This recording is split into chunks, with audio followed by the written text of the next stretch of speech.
నా కూతురు. ఇక్కడి నుంచి ఈ అమ్మాయిని ఆదోనిలో ఇచ్చినామండి.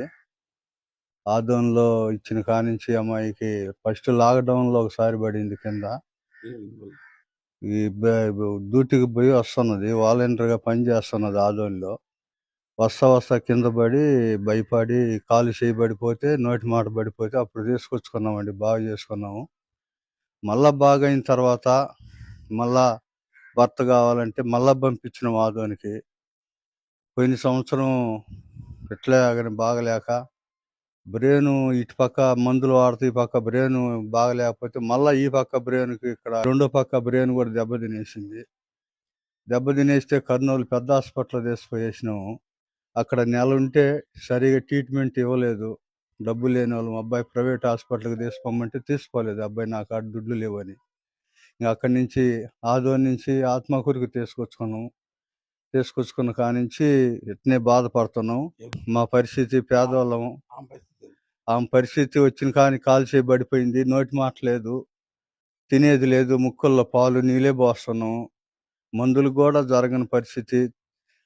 అప్పుడు అప్పటాల నుంచి ఎట్లా ఇబ్బంది పడతా కొంత మందులు తీసుకొచ్చుకుంటా వాడతా. నెల్లూరు తీసిపోయి చూపించినాము, తిరుపతి తీసిపోయినాము, చెన్నై కూడా తీసిపోయినాము. ప్రైవేట్ హాస్పిటల్కి తీసుకోలేదు, గవర్నమెంట్ హాస్పిటల్కి.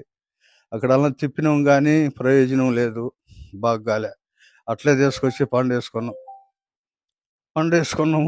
మా పరిస్థితి బాగాలేదు. తల్లిదండ్రులు ఏమి చేయలేని పరిస్థితి మాది. ఎవరు మమ్మల్ని పట్టించుకోలేదు. ఆ బిడ్డ అట్నే మనసులో తనకలాడుతూనే ఉంది. 2 సంవత్సరాల నుంచి చూసుకుంటాం. మేము ఇస్తున్నాం. ఆయనకు బిడ్డ ఉంది, ఆ బిడ్డని చూసుకుంటాం. ఆ బిడ్డకు బాగలేకపోయినా మేమే బాధపడతాం. బిడ్డను పెట్టుకుని ఇట్లా అల్లాడుతున్నాం. మాకిద్దరికి షుగరు, నేను పనికి పోలేను. ఆ బిడ్డని ప్రైవేట్ హాస్పిటల్కి చూపించుకోలేని పరిస్థితి మాది. మమ్మల్ని ఎవరు ఆదుకునేవాళ్ళు లేరు, ఆదరించేవాళ్ళు లేరు. ఆ బిడ్డకి చూపించుకోవాలంటే పెద్ద హాస్పిటల్కి పోవాలా, డబ్బులు లేవు మా దగ్గర.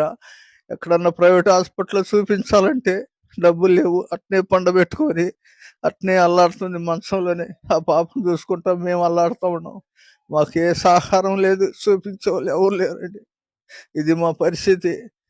ఆ బిడ్డకి, తల్లికి మాకు ఎవరు చూసేవాళ్ళే లేరు అసలు. పరిస్థితి ఇది. ఇప్పుడైనా మందులు ఎక్కడన్నా పోయి వాడాలా, కొనుక్కొచ్చుకోవాలి, బజారుకి పోయి అన్న కూడా మా దగ్గర ఏమి రాబడి లేదు. అమ్మాయికి పాలు నెలకి 4,000 పాలు, మందులకి వాటికి ఒక 3,000 కావాలి నెలకి. అట్నే బాధపడతా. అవి పింఛన్తో, ఆ పింఛన్ కూడా మాకు సాలదు. ఇద్దరికి షుగరే.